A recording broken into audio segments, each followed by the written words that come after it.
এইটা হচ্ছে আমাদের বাড়ির দুপুরের রুটিন। দুপুর হলে এনাদের শুরু হয়ে যায় এইসব মাখামুখি। হাসো এবার দেখি, হাসো। গোপাল আছে না? গোপাল আছে। এই যে শুরু হয়ে যাবে দুপুর হলে এনাদের। দাড়ি কাটবো না। দুপুর আমি মাখবো না, ওকে জোর করে ধরে নিয়ে আসছি। এই দেখো একজন, এই দেখো একজন। দুপুর হলেই শুরু। এখানে যখন এখন যদি হাসে তখন এখান দিয়ে কি বলে ওটাকে, ফেটে যাবে। ফেটে যাবে। তবে ফেস মাস্ক লাগানোর কোনো ফায়দা হবে না, তো তার জন্য এখন হাসাও যাবে না, কিন্তু আমি তো হাসাবই।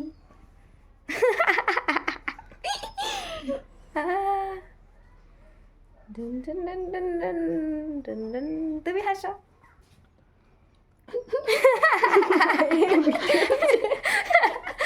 তুমি এতক্ষণ কি ভাবছো? আমি এখানে পড়ে গেছিল, ওটা দেখেছি। আসিও না। যা এখন দাঁড়িয়ে